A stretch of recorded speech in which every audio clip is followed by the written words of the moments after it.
And we are back.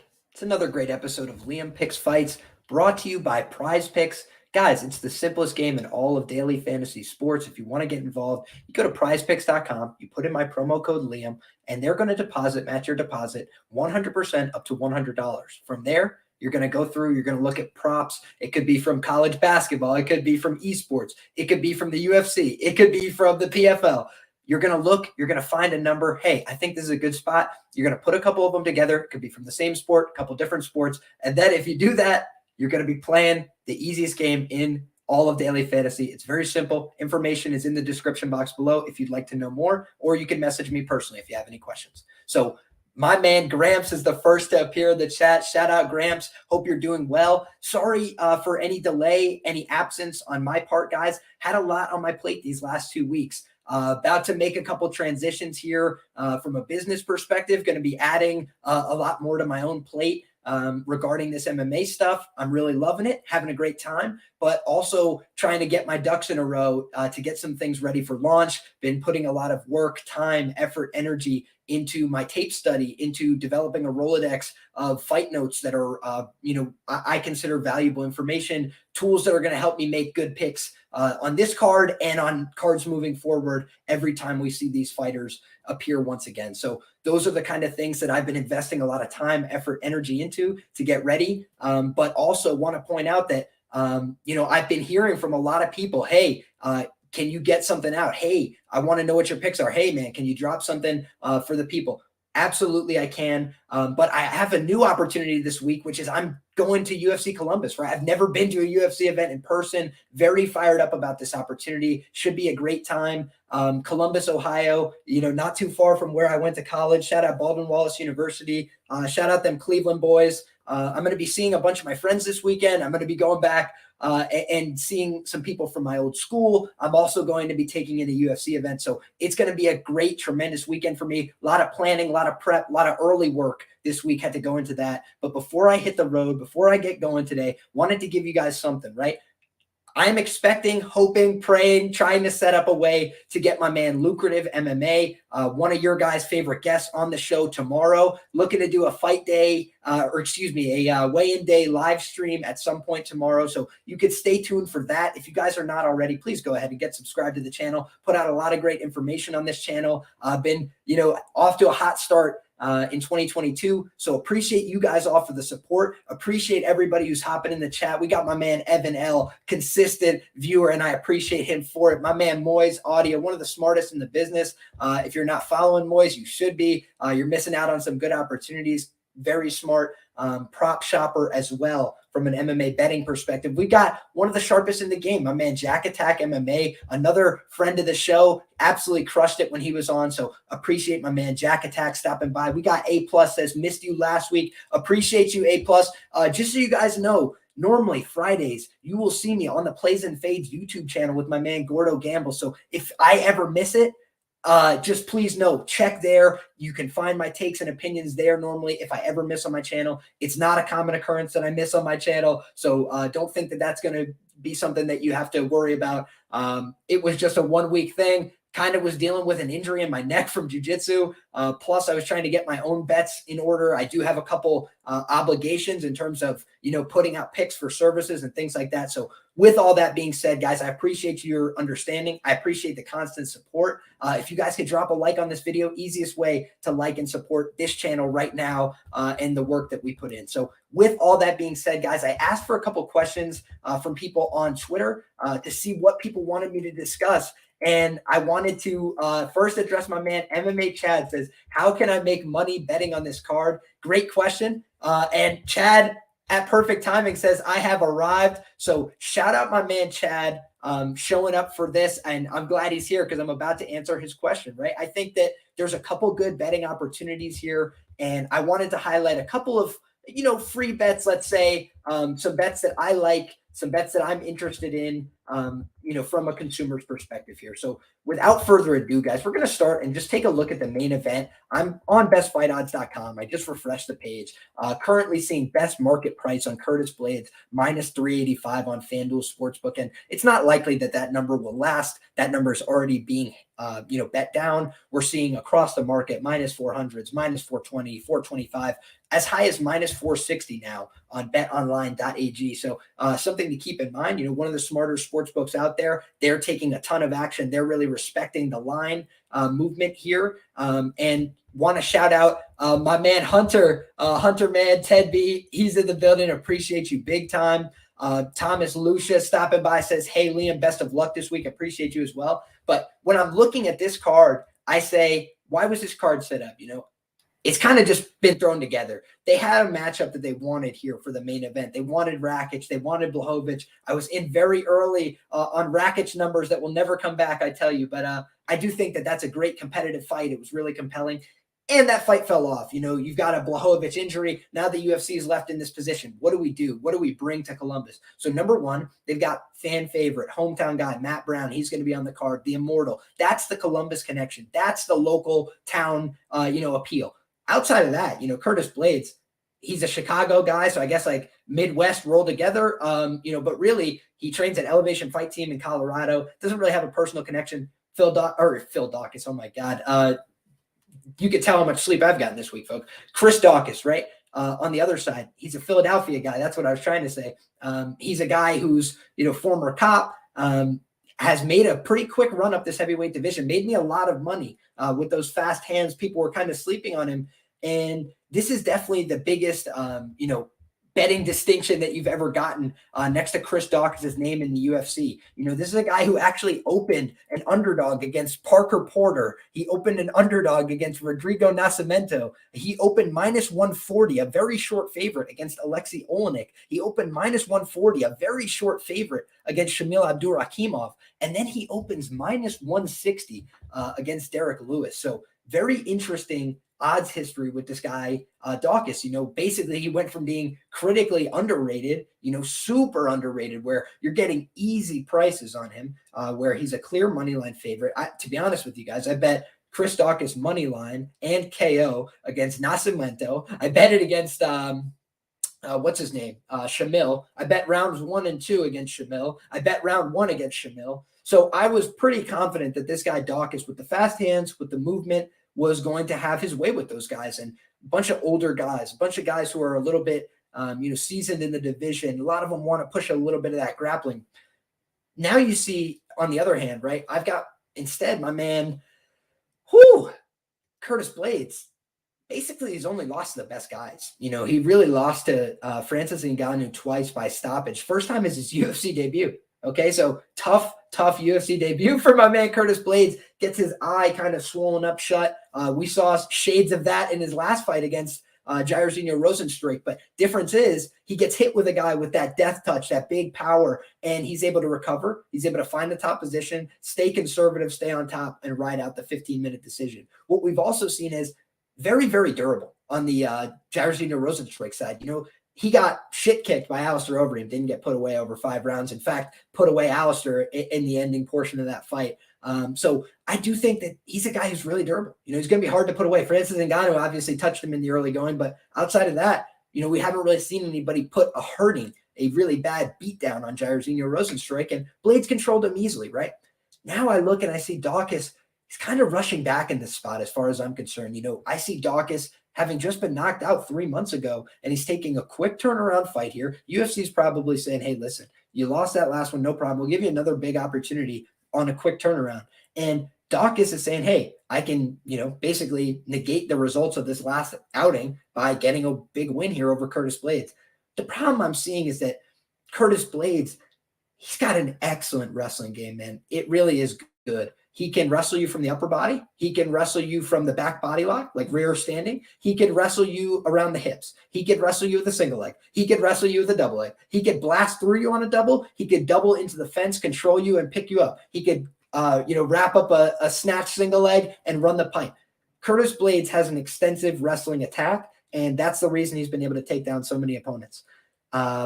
He's not very comfortable on the feet, but he's had some fights where he was a lot more comfortable on the feet than others, right? JDS, that was a fight where Curtis felt comfortable. He felt like he could take the power that was coming back at him, and he felt like he could match him a little bit in that speed and technicality portion. And he really beat him up there and was able to find some hard shots and hurt him. I don't think Curtis Blaydes is a bum on the feet.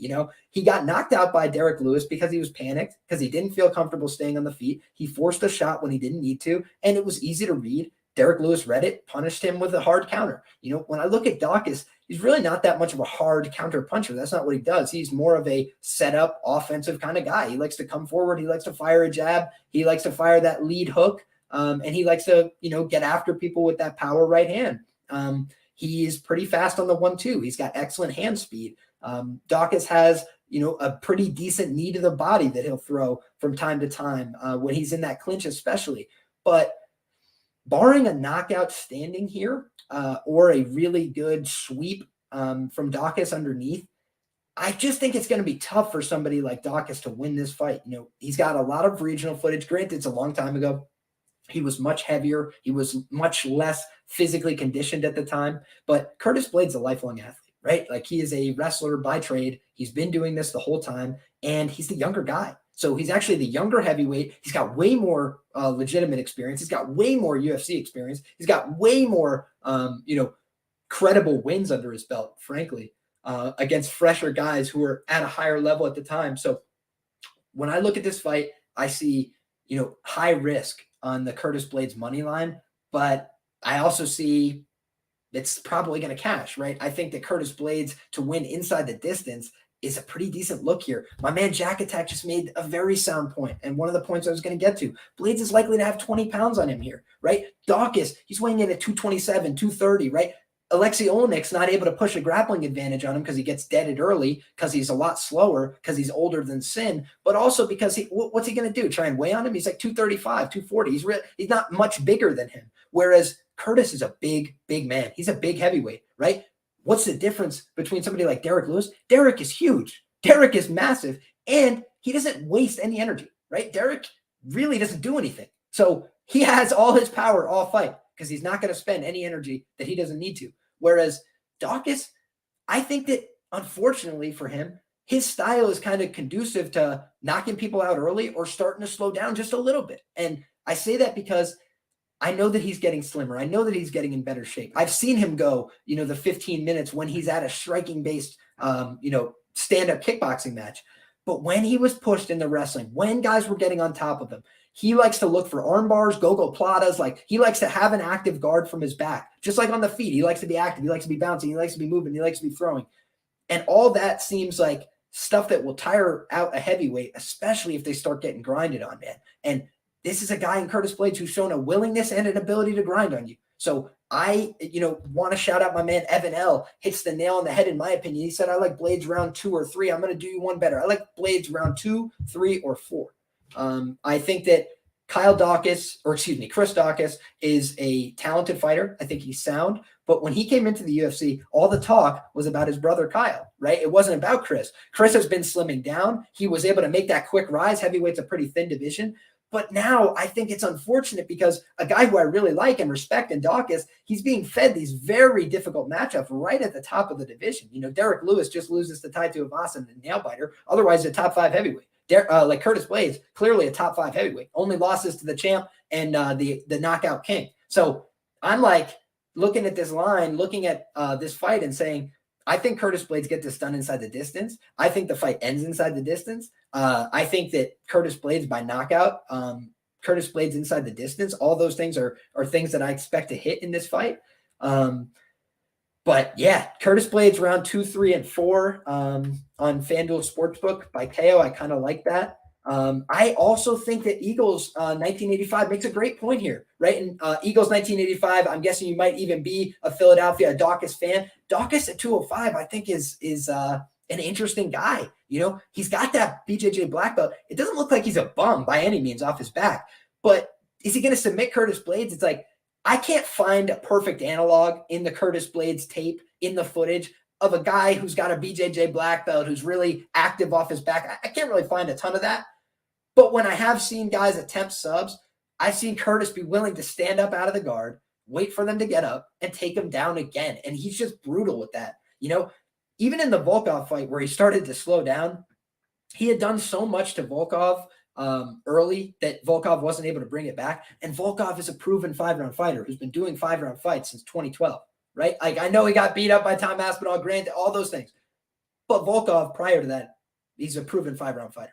Curtis Blaydes took him down, dominated the first 3.5 rounds, then slowed down considerably, gave up the 4th, 5th rounds close. It's like, yeah, I can see it. Writing on the wall there. Curtis can tire too. But that's taking down somebody who's 6'7". That's taking down somebody who weighs in, at 250. It's just a lot different, in my opinion. And I think this might just be a case of too much too soon for my man Daukaus, who I will continue to back against low-level heavyweights with poor hand speed and bad defense. The guy's going to clean up, and he'll continue to make money. He'll continue to cash those knockout tickets because his hand speed, his knowledge of angles is pretty good for the division. But if they're going to keep giving him top 3, top 4, top 5 guys without getting him some seasoning at that lower echelon, I think it's going to be tough for Daukaus to advance. So I'm going to keep, my hands on the Blaydes ITD look. Probably going to avoid the money line here at the huge distinction. If anything, I would be more interested in the fight doesn't go the distance.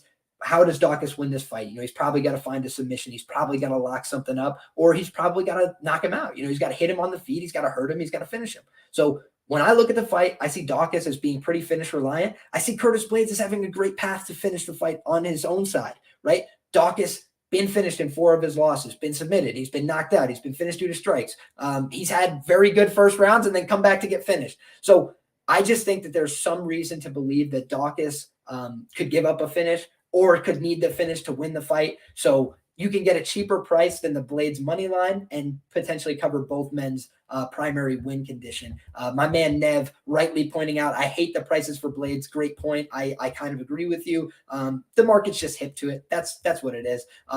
Ted says he's looking to get up, period. So, hey, salute to Daukaus. I think that would probably be a wise look.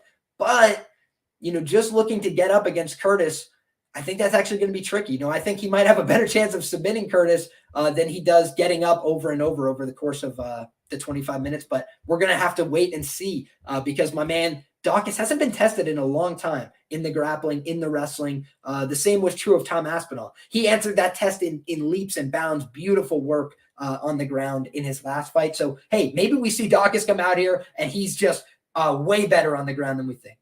It would need to be a prove-it spot for me in order to believe that's going to happen here, especially with his size, those kind of considerations. I just think Blaydes is going to be too big, too physical, too strong, and I think he's probably going to finish him in the 3rd or 4th round more often than not with that ground and pound accumulation. His elbows on top are devastating, but he's also just pretty efficient on top. I've seen Curtis Blaydes take his time, open up with 3 or 4 big shots, pass position, open up with 3 or 4 big shots. I think that Blaydes is going to find this finish down the stretch. I think it's what he needs in order to get his career back on track. So shout out to a bunch of people in the chat here, lighting us up. My man, YBB Sports Data. I think that's my man, Gerhardt. Shout out, Gerhardt.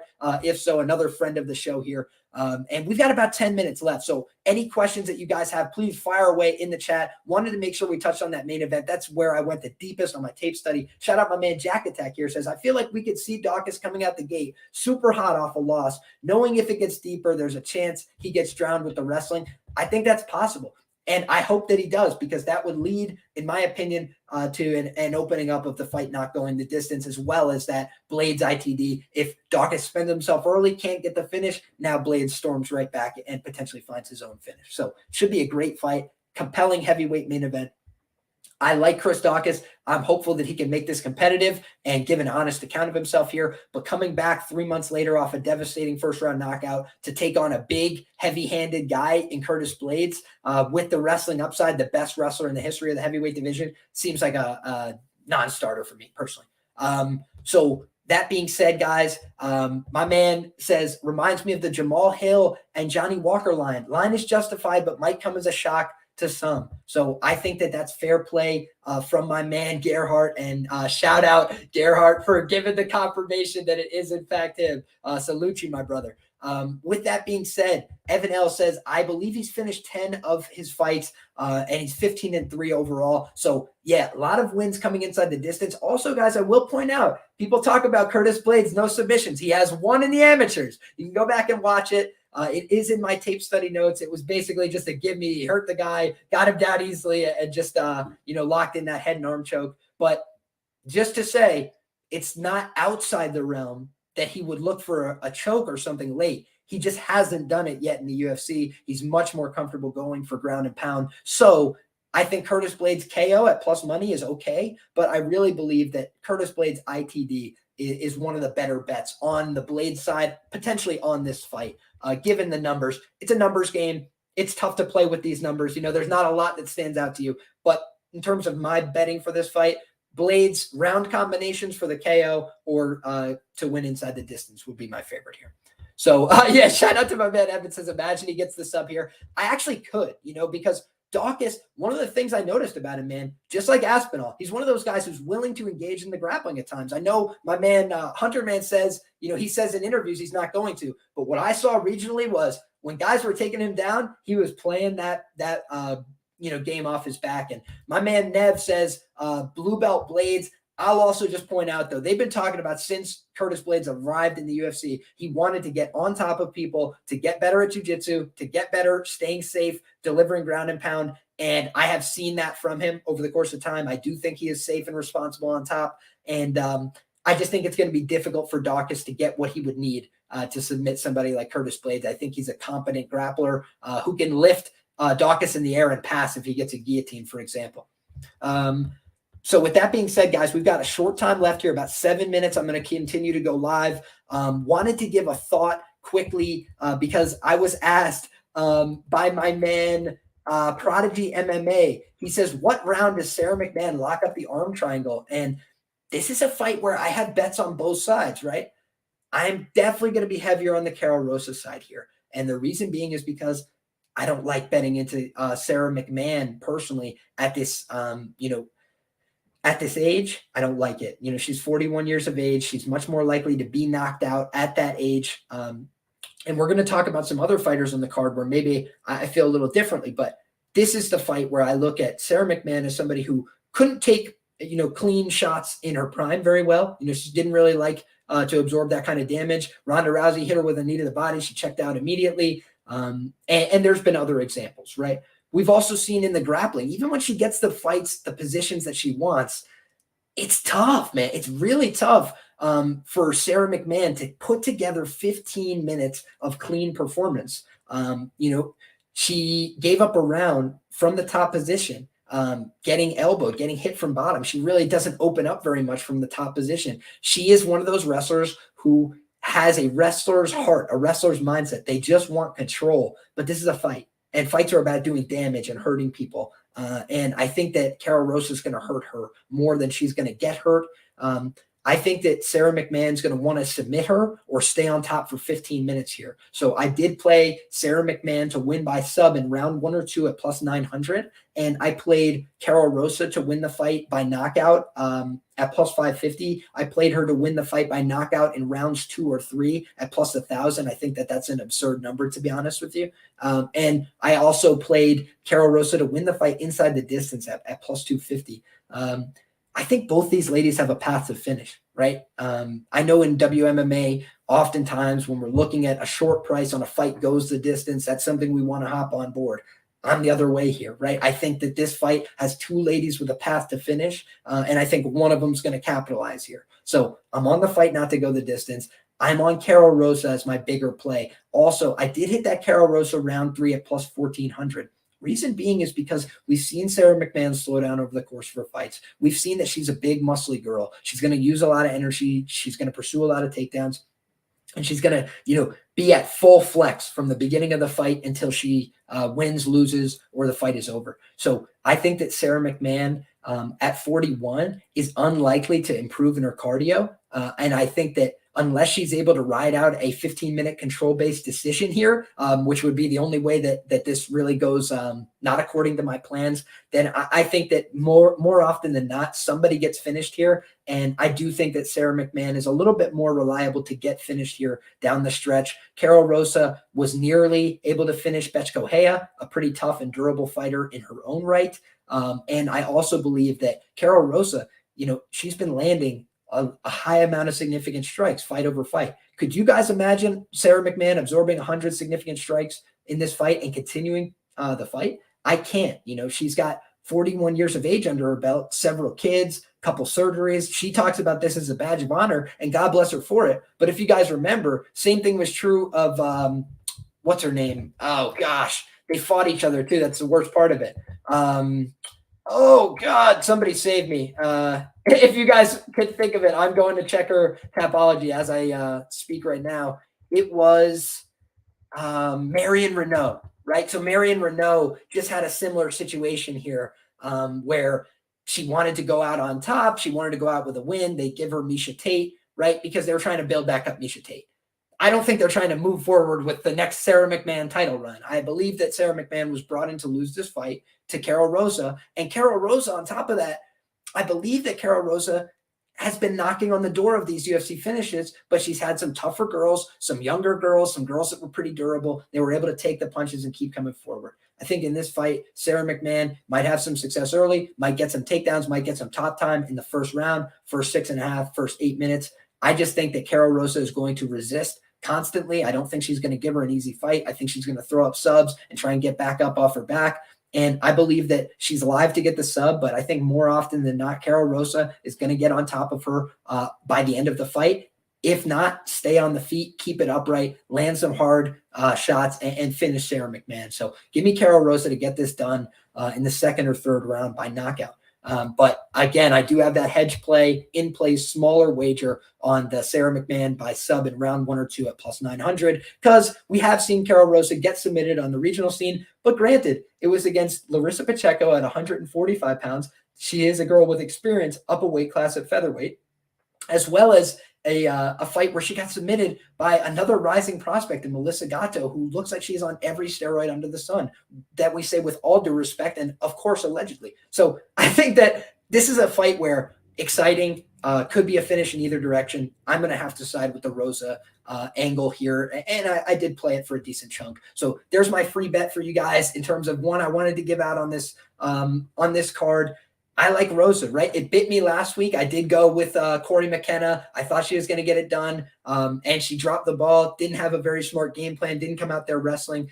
Mistake, I think, was going so heavy with a 21-year-old, 22-year-old. I think in this spot, Karol Rosa, much more put together game, much more competent professional fighter. Every interview she's done, she's saying, I want the finish here. I believe her. Give me Karol Rosa to get it done inside the distance, and give me the fight not to go the distance at plus money as well. Next up on the card, guys, because I do have to get out of here. I'm going to be very brief about some of these. I'm going to shout out all you guys for stopping by. We got 30 people live, did this on very short notice, so appreciate all you guys. You guys are the best. If you guys haven't, go ahead and subscribe to the channel. Drop a lot of interesting knowledge, information, bring on a lot of great guests. So I'd appreciate if you guys could do that for me. If you could like this video, makes a big difference for me as well. So thank you folks for that.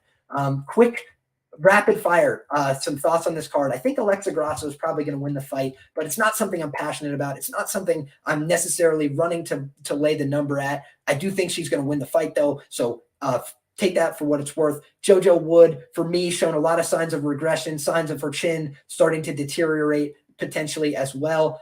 She does have some knockdowns to her credit in the UFC, but really she's done well against a low level of opposition. I don't know that she has a ton of power in her strikes. I don't know that she has a ton of motivation for this fight. I think Grasso is probably going to win the fight. I like Matt Brown against Bryan Barberena. I know the other side is that Bryan Barberena is the younger guy. He's the fresher guy. He's this. I don't see that necessarily. I see a guy who had a very winnable prime opportunity. The UFC was like, hey, let's get you back on track. Here's Jason Witt. And he has a close contentious loss to Jason Witt, where Jason Witt is really, getting finished by basically everybody else. I thought Jason Witt's chin wasn't as bad as I had initially believed because he survived that fight for the 15 minutes and even hurt Bryan Barberena. So Bryan Barberena being hurt in that fight is a big concern for me. It's a red flag. On top of that, then who does the UFC match him up with? It didn't seem like they were very confident either. They give him 5-0 Darian Weeks. He doesn't go out there and get the finish. He has a competitive fight there. He's able to get the win, gives up a bunch of takedowns and some top position to a guy who's very fresh, very green in the UFC. I don't think that's a great look either. Matt Brown on the other side. Last time out, he was given a winnable matchup. Diego Lima, they're looking for a shot-porn fighter who's got a questionable chin to give Matt Brown a win, in my opinion. I think that's what they did again with Bryan Barberena here, right? Bryan, on paper, is the much younger guy. So he should have a path to finishing this fight. Matt Brown is soft to the body, right? Matt Brown has been finished before. So there's no reason to believe that Matt Brown can't get finished here. He obviously can. He fights a little bit reckless at times. He likes to get in the pocket and brawl with people. That's a way of going down, right? That's a way of getting hurt. But what we've also seen is Matt Brown has responded quite well to adversity in his UFC career, broadly speaking. I remember Eric Silva dropped him so badly with a body shot, and Matt Brown was able to rally, come back, finish him. I believe that was fight night in Cincinnati. But Matt Brown in Ohio is he's a son of a gun. It's not going to be easy to put that guy away. His will is pretty indomitable. So it really will come down to skills and technique for Bryan Barberena. He's going to have to either not get taken down and work from the feet. He's going to have to make Matt Brown work and try and finish him late, or he's going to have to try and take advantage of that suspect durability on 41-year-old Matt Brown.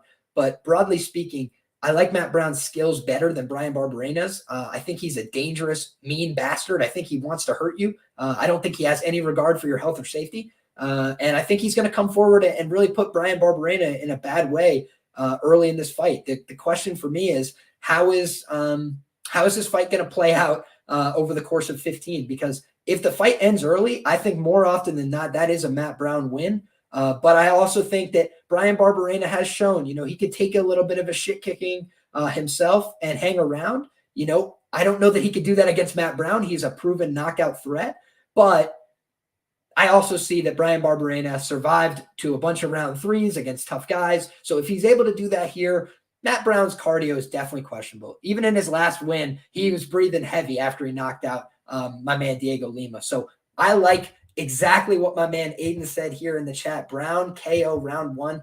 Kind of see it the same way. I hate to say that. I think that this is going to be a Matt Brown assault. I think he's going to run out here, buoyed by this Columbus crowd and try and do damage. And I just don't know that we can see Bryan Barberena take the same kind of damage. He's eaten too many punches already in his short fight career. And I do think his chin was forever changed by Vicente Luque. I do think his chin was not given any favors by Randy Brown. And I think that if you're getting dropped by Jason Witt, it's very likely you're going to get knocked silly by Matt Brown, who has proven to this point in his career he's dangerous against everybody. He hurt Miguel Baeza badly as well in their fight, which people seem to forget. So I think that Matt Brown, he's a dangerous finisher. I played him inside the distance here at plus 180. And I believe that Caesars Sportsbook, which is where I played that, is down to plus 150 on that number. So for whatever it's worth, I think Matt Brown has some finishing upside here. And also, the reason I looked at the inside the distance, it was priced the same as the KO. We've seen Matt Brown get a UFC credible submission over Tim Means, submitted him with a guillotine choke. Brown's a violent son of a bitch, right? I said that. He's going to come out there trying to do damage with the hands, the elbows, the knees to the body, and the kicks. But if you close the distance on Matt Brown, or if he closed the distance on you, he can definitely submit somebody as well. He does have a pretty decent ground game. So I like Matt Brown to win this fight. I like his wrestling upside should it get dicey for him. And I think that he could finish Bryan Barberena on the feet. I think he could finish him on the ground. I like Matt Brown to get it done in Columbus, and I will be there in person cheering his name with a Matt Brown t-shirt. So expect me to buy a Matt Brown t-shirt between now and the next time you see me. Cheers to that, folks. And any other questions that you guys have, please drop them right now. I've already gone a little bit over time. I got to get my ass in the car. I got to get my ass to Columbus if I want to watch this card, but I couldn't leave you guys hanging, especially not 2 weeks in a row. My YouTube faithful, I know that I'm nothing without you guys. Want to thank each and every one of you guys personally, because I am now over that monetization standard on YouTube. It took me a little over a year, and I couldn't thank you guys enough for all the help, for all the support. It truly has been very heartwarming to me. It's the reason I love doing this. it's the reason I put so much time, effort, energy, and attention to detail on these fight breakdowns, because I want to put you guys in a position to succeed. I want to put myself in a position to succeed. And I think that this is the most fun sport on earth. I'd rather do nothing else with my time than talk to you guys about it. So thank you for making this dream a reality. Thank you guys for all your help and support. And please share this show with a friend. Let my man Lucrative know that you're grateful that he comes on the program. I know I certainly am. And hopefully we're going to get that show off for you guys tomorrow in normal fashion, right, where we break it down top to bottom, go over every fight on the card. But closing out today, I just want to give the people that did throw in a question in the chat that quick breakdown. So thoughts on Slava, quick breakdown. Slava's been making me money hand over fist. I really like the guy. He's a good fighter. He's a dangerous guy. He's got good counters. This is a step up in competition. As the line continues to creep down, it gets a little bit more interesting to me. I do like Slava. I do think he's going to find a knockout blow here. But if he doesn't, fight becomes dangerous. I do think Mark Diakiese is a good fighter. He got kicked in the nuts to start his last fight. I don't know if people remember that. I think it might have skewed his performance just a bit, but he is rushing back after being finished. He has been mispriced categorically so far in his UFC career as a favorite. So I think that the reason the line has flipped and the reason people are surprised is because you look at his odds history. This guy has been favored time over time over time, but he's not delivering. I think the odds makers are seeing that. And I truly believe that odds makers are trying to defend themselves against the Slava Borschev love, because Slava has been winning a bunch of fights. He's been winning them by knockout in impressive fashion. Normally, casual bettors like to come in on that kind of market. To be honest with you, I'm tempted by it as well. Slava's a dangerous fellow. Mark Diakiese's been finished in some of these losses, been outstruck, been hit, and had it dissuade him from coming forward. So wanted to shout out my man that asked about Slava. Want to shout out my man, Jack Attack, asked about Magny and Griffin thoughts. I might be on an island here. Everybody in the world seems like they're very confident in Neil Magny. Full disclosure, this is a fight I have to tape in more depth before I feel confident giving a hard read, a hard prediction on it. But I do think that first thoughts might be a little bit of a wide line on Neil Magny. I know everybody loves him. I don't want to take that away from you guys. I think that Neil Magny is a good fighter, but this guy, Max Griffin, I kind of thought Condit would have something for him, and he was able to, use the leg kicks, use that outside movement. He's kind of a hard guy to get a beat on. He's a little bit weird. Comes in and out of range, likes to switch those stances, likes to fight from a really far distance from his opponent, and then leap in with the jab, with the low kicks, with the 1-2s.